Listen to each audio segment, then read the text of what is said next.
Many of us have been around pollution or passed by polluted sites that had a stench to them, and we had to breathe it, and it was very uncomfortable. We've often said, what is that smell?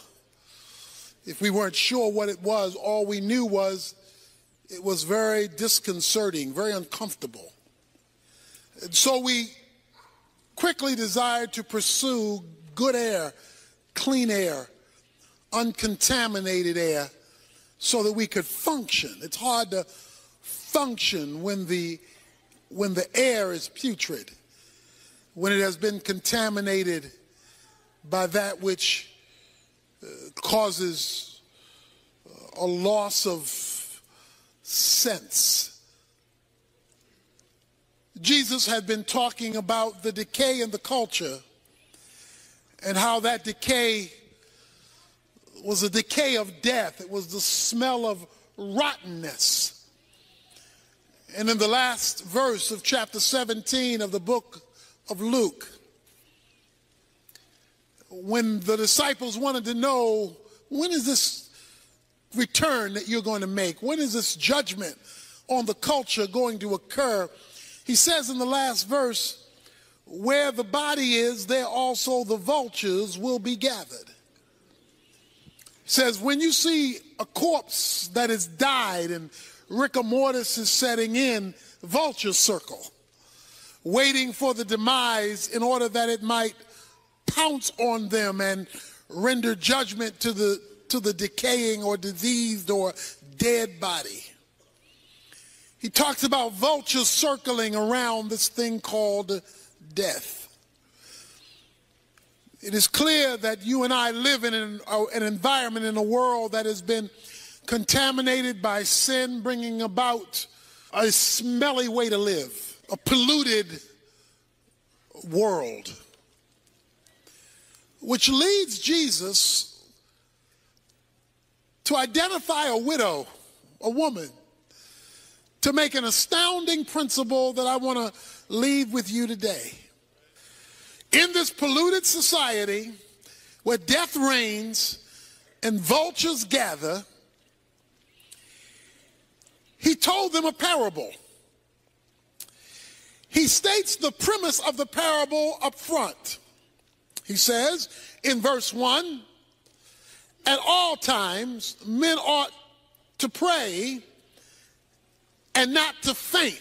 Some of your versions read, other versions read, lose heart. The idea is quitting, throwing in the towel, saying, I can't take it anymore. To faint means to become weary or discouraged and want to give up. Has anybody ever fainted?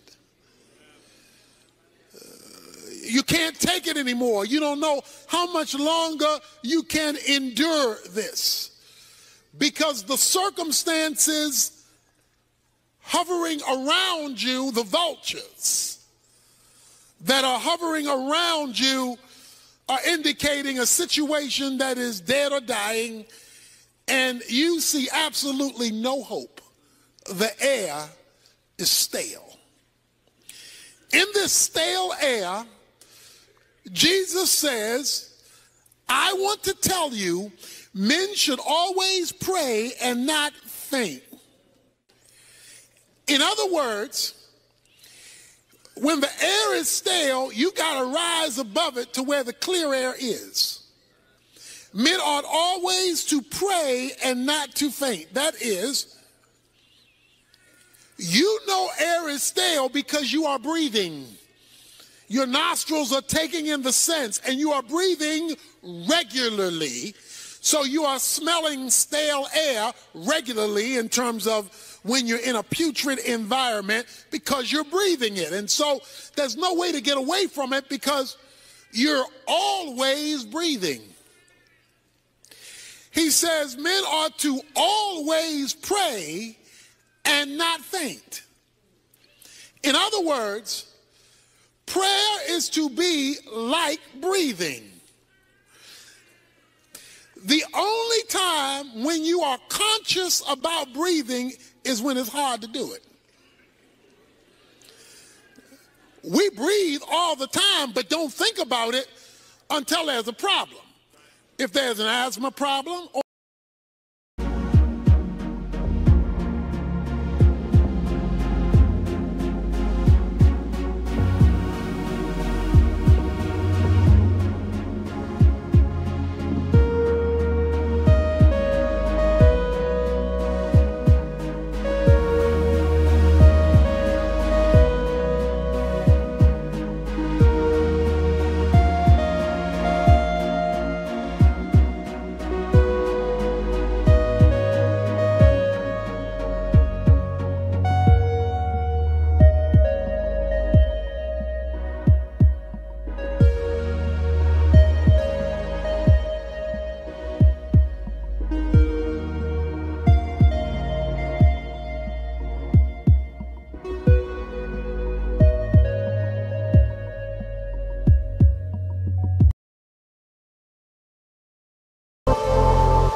an allergy problem or some problem that creates the need for additional oxygen, breathing now becomes a conscious activity because it's being interfered with.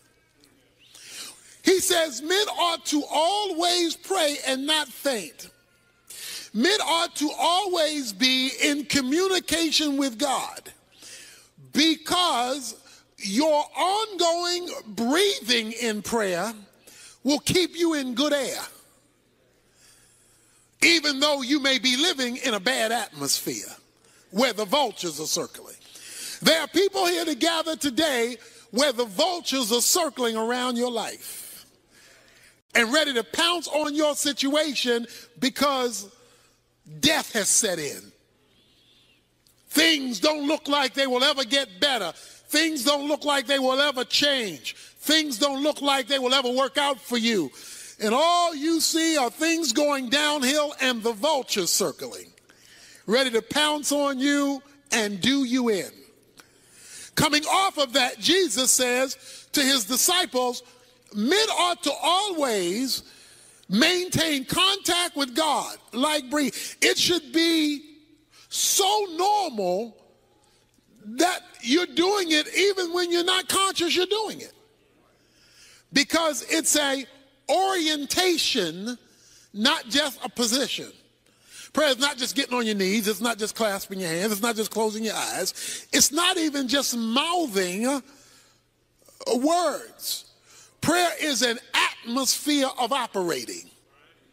You are operating in connectivity with God. Or as the word we've looked at last Wednesday, abiding. This is the air I breathe. The song says, I am in constant contact with God, which means that you are praying more than you know you're praying. See, sometimes we're praying and we identify the formal times, but there ought to be informal time, because if prayer is an atmosphere, if it's a breathing, then that means you're in contact with God as a normal way of functioning, not just as a scheduled activity that you do. There's this orientation. He wants men to always pray and not think. That's his thesis, his major point. Where God is interfaced with as a way of life, not as a not simply as a schedule. There ought to be that, the time in your closet, a scheduled program. That leads him to a story that he wants to tell about this that is extraordinary. And most of us have read this story many times, but perhaps there's something in here that you may never have seen before, yet I believe it is the epicenter of the point of the parable and will totally change your life, my life, if we grasp it. In a certain city, we're told, there is a judge who does not fear God nor men. In other words, he doesn't care what God thinks, and he doesn't care what people say, because he is the judge. During biblical times, it was a lot like Western times, when there would be the circuit judges, and the Western towns would wait for the judges to come to hold trials, and the judges would go from town to town to town, and they would hold the criminals in the town jail until the judge came to render a verdict. So they were circuit judges. And so these judges would go from town to town to town to mitigate cases relative to issues that had popped up in the town. So there is this judge, but we're told something about the judge, that the judge is an unrighteous judge. In other words, he does not operate legally. He does not operate according to the rules. He makes up the rules as he goes, and he doesn't care what God thinks or what rules men have passed. He's going to do his own thing. Judges like this were easy for bribes. The wealthy could always be set free, because the wealthy could buy their way out of their problems, and since he wasn't righteous, he could easily be bribed. So we're told that there is this judge. He's going to render judgment, but he's not going to do it righteously. So that's the man, and he doesn't care what God thinks. He doesn't care what man says. There is also a widow in the story. There's a woman. She's been married, most likely their children. We don't know that for sure. But we know that her husband has died. Now, when Jesus tells the story, he picks the weakest scenario he can pick. Because in the Bible, the lowest of the low are the orphans and the widows. From Genesis to Revelation, when God wants to make a point about the lowest of the low, he will pick orphans and widows. This widow had a number of problems based on biblical history. First of all, there was little protection for women. Women were not viewed as high, as valuable as they were created to be, and that was the norm of the culture. Not only that, but she has no husband, so there's nobody to stand in for her. She must stand on her own.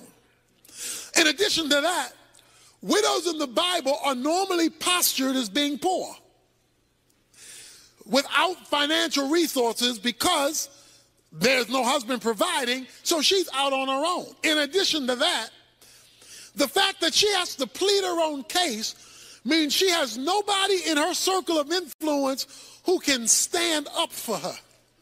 She must stand up for herself. So here we have a woman out there by herself on her own trying to make it. Now the situation is that there is something has happened in which she has been wronged. Something has happened that needs to be addressed legally. Something has gone wrong. Perhaps it had to do with money. Perhaps she was ripped out of some of her husband's estate. We don't know what the specific issue is, nor do we need to know. His point was that this widow needed legal intervention. Say legal intervention. She needed the law to work for her. She needed the law to mitigate between her and some situation she faced that could only be addressed legally.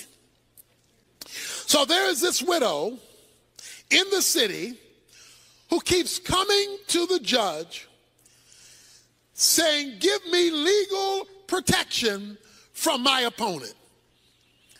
I have got somebody in my sphere who's working against me and who is opposing me, and he's doing it illegitimately.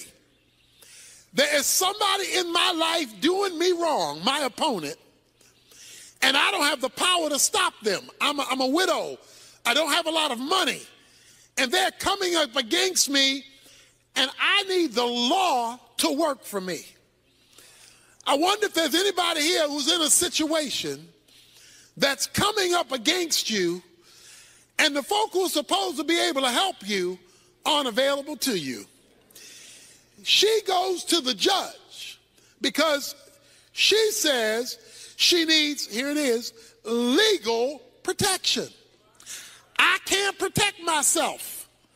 I need the law to protect me. Judge, will you intervene on my behalf so that I can get my opponent off of my back and get justice in my situation?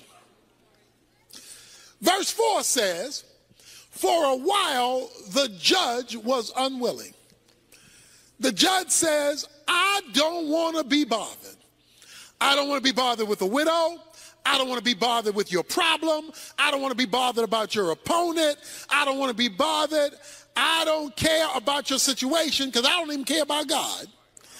And I don't care about people. And you are the lowest of the people, a widow, so I really don't care about you. So for a while, it says, he was unwilling to hear her case, although she had a legitimate case. Stick with me here. It says, but afterwards, he said to himself, self, even though I do not fear God, pagan judge, and I do not respect man, yet because this widow bothers me, that means it's nagging me. After all, she's a woman.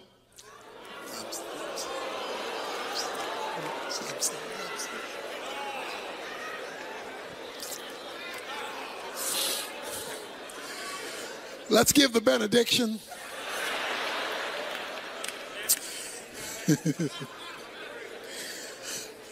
This woman, the judge is a man, this woman is getting on my nerves.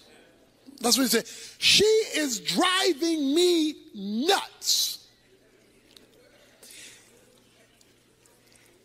He says, I don't respect God, I don't respect man. I will give her legal protection. Say legal protection. According to verse 3, she was seeking legal protection. Say legal protection. Okay, keep that in mind. I'm going somewhere.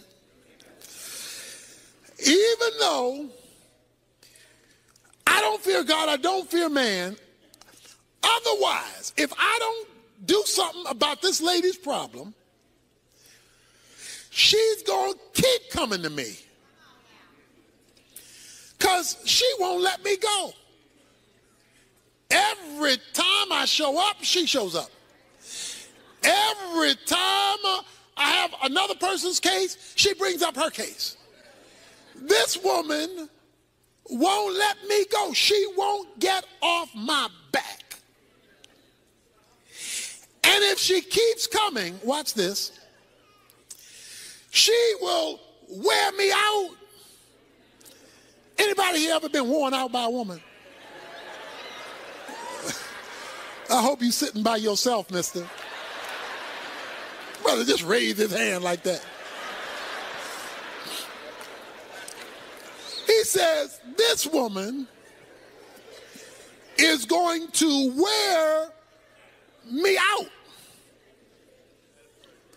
The Greek word wear me out literally is rendered, give me a black eye. Give me a black eye. The issue was not that she was going to punch him out. To give a black eye meant to ruin my reputation. To give a black eye means to ruin the person's reputation. He says, if this woman keeps coming, she's going to ruin my name. So this is what the woman was doing. In order to ruin his name, that meant she would have to be telling other people about the unjust judge. Because to ruin somebody's reputation, you're ruining their reputation among others. So evidently, this woman would show up at a court scene and say, this judge is not right. He ain't right. I've been having a problem and he won't get my problem. He's not right. She said, he knows he's not right. He's an unrighteous judge. He doesn't care about God nor man. He doesn't want everybody to know he's not right. He just wants he to know he's not right. And if this woman keeps coming, it's going to be clear to everybody, I'm not right. And I don't want to look not right to everybody. So to get this woman off my back, to get her out of my grill, to get her off of me, what I am going to do is I am going to give her legal protection. Say legal protection. I am going to address her situation so that I can get her off my back, so that I can save my reputation. Let me say that again now. I'm going to get her off my back so that I can save my reputation. I need to say that one more time. I'm going to give her legal protection, not because I want to give her legal protection, not because I care about this woman. I want her off my back, and I want to protect my reputation, so therefore I'm going to intervene in her circumstances. Now that's the parable. That's the point. Now Jesus wants to apply it. Why are you telling us this, Jesus? In this place of bad air, where the vultures are circling, we're to maintain constant contact with God, and you tell us this story about a judge and a widow woman. What's the point? And the Lord said, verse 6, hear what the unrighteous judge said. In other words, pay attention to the unrighteous judge. Now, the widow is critical to the story, but to get the point of the story, pay attention, Jesus said, to what the unrighteous judge says. I don't fear God, I don't fear men, but this woman is driving me crazy, and she's going to ruin my reputation. Pay attention to that, Jesus says. And then make a contrast. Here's the contrast. Verse 7. Now will not God bring about justice for his elect who cry out to him day and night, and will he delay over them long? Jesus says this. Listen to what the unrighteous judge said, because he says if you miss what the unrighteous judge says, you're going to miss the whole point. He says, an unrighteous man who didn't care about God, he didn't care about people, he didn't care about legalities, he didn't care about justice, he cared about his reputation. He cared about his name and not being nagged to death by this woman. He was out to protect his name. And in order to protect his name, he had to respond to this woman, because this woman was giving him a black eye, messing up his name, his reputation. He had to do something, because as bad as he was, he cared about his reputation. He says now, if a wicked judge cares about his reputation, and he wrong, but he still cares about his reputation, will not God, who's not an unrighteous judge, he's a righteous judge, will not God, verse 7, bring about justice for his elect. The widow was a stranger to the judge. The elect are not strangers to God. The elect are God's chosen ones. They're God's children. You and I who belong to Jesus Christ make up God's elect. If an unrighteous judge who doesn't care about God nor men will bring legal protection to a stranger to protect his reputation, how much more will God bring about justice to his children, his elect, since he's the righteous judge and does care about justice, and will he delay long over them? Now, what I want to draw your attention to is a phrase that I've been asking you to repeat. Legal protection. See, it's easy to read the story, and twice in the story, the word legal protection is raised. Twice. And its cousin is raised in verse 7, justice. She was seeking justice through the legal protection of the law. But let's put it another way. The issue for the widow was not whether the judge liked me. It was not whether the judge knew me. It was not whether the judge felt sorry for me. The issue on the table was the law.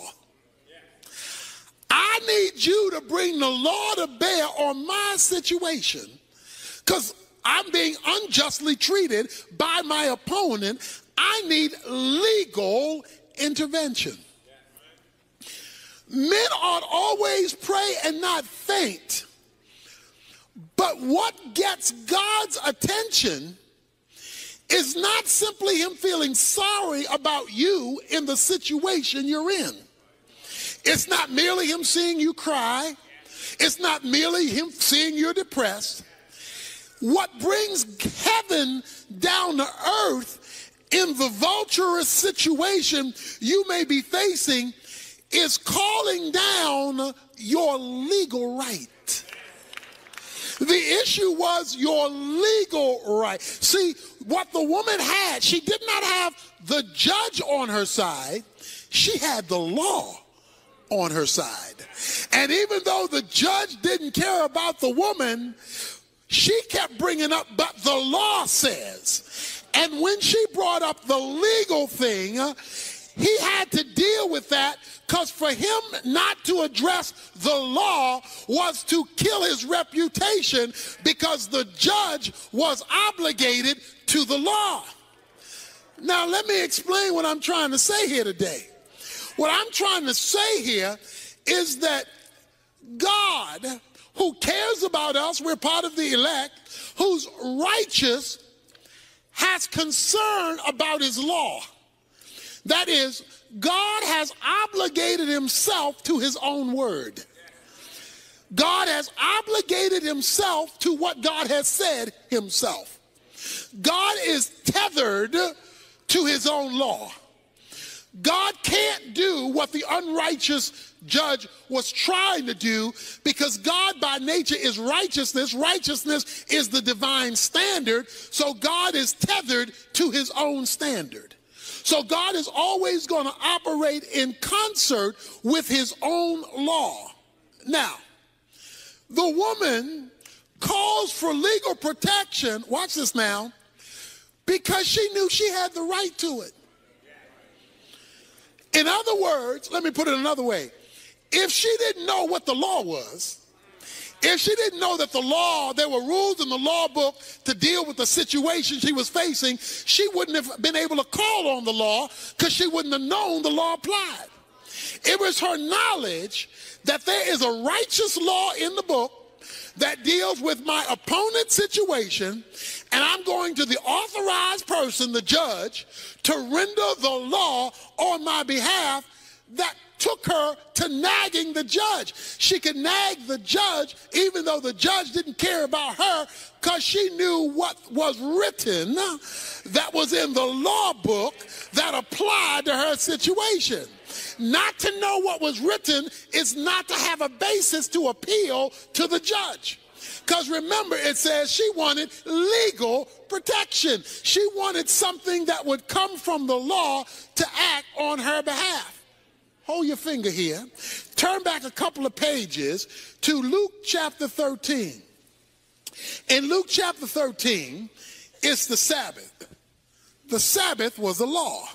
It was one of the 10 commandments. Jesus, a certain woman, verse 11, for 18 years had a sickness caused by a spirit, and she had been bent over, and could not straighten up. And Jesus saw her. He called her over and said to her, "Woman, you are freed from your sickness." He heals her on the Sabbath. And he laid his hands on her, and immediately she was made erect again and began glorifying God. But the synagogue officials, indignant because Jesus had healed her on the Sabbath, began saying to the crowd in response, "There are 6 days in which work should be done, so come during them and get healed, and not on the Sabbath." So they're saying, "Jesus, you're out of order for healing this lady on the Sabbath."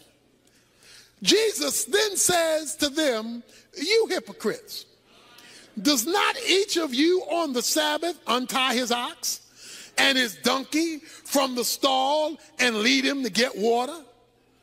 And this woman," watch this, "and this woman," here it is, "and this woman, a daughter of Abraham."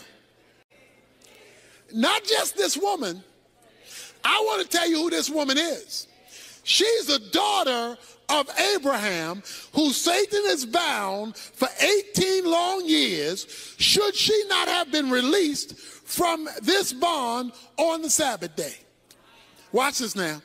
You hypocrites, you will release an ox on the Sabbath from being tied up so he can get some water. I come to release a woman who's been tied up for 18 years on the Sabbath. You're upset about me releasing a woman when you're not upset about you releasing a donkey. Let me tell you, Jesus says, why I released this woman. I released this woman because this woman, he says, is a daughter of Abraham. Watch this now. The Sabbath was the law given under Moses. Abraham precedes Moses. He says, there is a legal relationship I have to this daughter. Because there was a covenant made with Abraham by God that God would bring healing to his people in covenant with an Abrahamic agreement when the problem came from a spiritual source. We heard that the woman was bent over, but her medical condition, watch this now, was tied to a spiritual condition. It said Satan had so messed up her life that it showed up physically and she had to walk bent over. It wasn't just because of her age. It wasn't just because of calcification in her back. It was because the devil had so intervened in her life that her physical problem was tied to a spiritual dilemma. But the lady had something that the chief priest didn't understand. She had a legal relationship tied as a daughter of Abraham. And because of the legal relationship, it overrode the Mosaic law that says you can't do this on the Sabbath. But if you don't know your legal relationship, then you can't call on your legal relationship to deliver you from some of us have been in problems, situations, circumstances, and messes for 18 years. And we wonder why God hasn't come through yet. Because we have not yet appealed to our legal right. But why haven't we appealed to our legal right? We don't know our legal right. And if you don't know the law, you can't appeal to the law. The widow knew the law and says, because the law is in place, I am going to bring the law to bear. If an unrighteous judge will submit to the law, even though he doesn't have regard for God and regard for man, how much more will a righteous God who is committed to the law appeal to the legal cause of his people? We get and we pray, but what we don't do is pray legally. In other words, we don't make God have to appeal to his own law. We come with generalities and vague things that have nothing to do with nothing. Bless my day, bless my family, bless my food, bless my situation, bless me as I drive, bless me as I ride. Those are cutesies.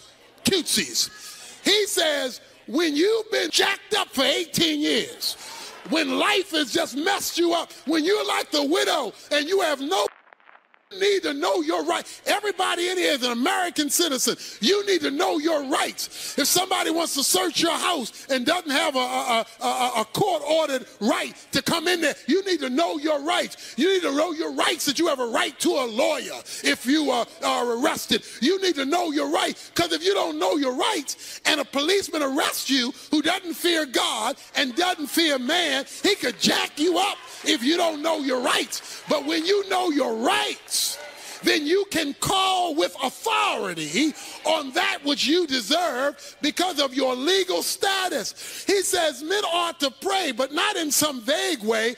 The best way to pray is to call God to have to respond to his own word, to call God to have to respond to his own truth. God, and see, the best way to pray is, God, here, let me show you, God, this is what you said. You said this. Let me read it to you, God. You said this. In case you forgot, God, you said this.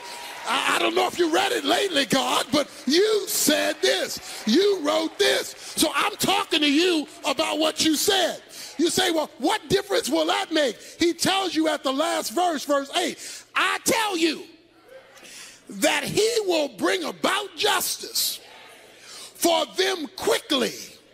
However, when the Son of Man comes, will he find faith on the earth? He says, some of us have been waiting a lot longer than we should be waiting. Some of us have been struggling a lot longer than we should be struggling. Why? Because we'll talk to God about stuff, but we will not call on God in terms of his law, in terms of what he has written. And God is committed first and foremost, not to your feelings, not to your circumstance. He's first and foremost committed to his rules, his regulations, his guidelines, and his law. That's why, I love this too. The woman came and she verbally, publicly rendered out what the judge was supposed to be doing, because he's concerned about his reputation. So she is, watch this now, here's the word, decreeing what should be done. What does Mark 11 say? He says, if you will say to this mountain, a mountain in the Bible is an impossible situation to climb over. That's what a mountain means. It's a circumstance you can't get over. It's a hump you can't get over. It's a situation you can't fix. It's a problem you can't solve. It's a situation that you can't change. That's a mountain. He says, if you will say to this mountain, speak it. See, decree your deliverance. But before he said speak it, a couple of verses before then he says, is it not written? So before he says speak it, you don't just go up to a situation and say, go, bye-bye, gone, disappear, hocus pocus. No, It says before, is it not written? And when Jesus says, is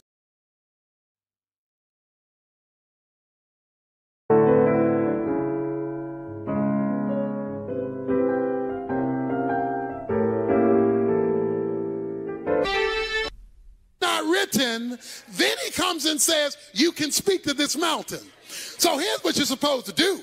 You're supposed to look at your situation, look at your opponent, look at your mountain, look at your bent over situation. Then find out what God says about your situation, says about your mountain, says about your bent over situation. Then you're supposed to speak to your mountain, speak to your situation, speak to your scenario, and tell the situation what God said. Tell the person what God said. Speak to it in the name of the law. And will not God move swiftly? Verse 8 says, won't he show up quick? Won't he come out of nowhere? Won't he show up in a way you never expected? If he can get you to function legally with him, to function based on his revelation, not just based on how you feel, not just based on the fact you're sad, not just based on the fact that, I've been in this a long time. You could be in it for another 18 years, unless you remember you're a daughter of Abraham and that you have legal rights to be picked up when the devil has bent you over. He says, men ought to always pray like this. Men ought to always talk to God like this. And he says, and when you relate to God like this, you will see him move swiftly. That means, swiftly means all of a sudden. Swiftly means out of nowhere. Swiftly means, where did that come from? That's what swiftly means. For the Bible says in Isaiah 46 that God will establish his purposes. The Bible says in Job chapter 22 verse 28, decree what God is to do and so that God can get it done. So you ought to speak to your situation, but in the name of God, not your words. You ought to speak his words into the situation, because God is not bound to what you think. He's not bound to what other folk think. He's not bound to how you feel. He's not bound to how other folk feel. He's not bound to what you've been raised to believe or what other people think you ought to believe. He's not bound to your mama. He's not bound to your daddy. He's not bound to your friends. He's not bound to your coworker. He's not bound to your supervisor. He's not bound to your neighbor. He's not bound to your governor. He's not bound to your president. He's bound to his own word. And that's the only thing that he will commit himself to. Somebody ought to be willing to pray now. Somebody ought to be willing to call on him now, day and night, night and day. You ought to get up and say, that's what you said. You ought to go to bed and say, that's what you said. I'm holding you to what you said. And he said, if he can see that you're appealing to his law day and night, out of nowhere, you will see divine intervention. Let's stand.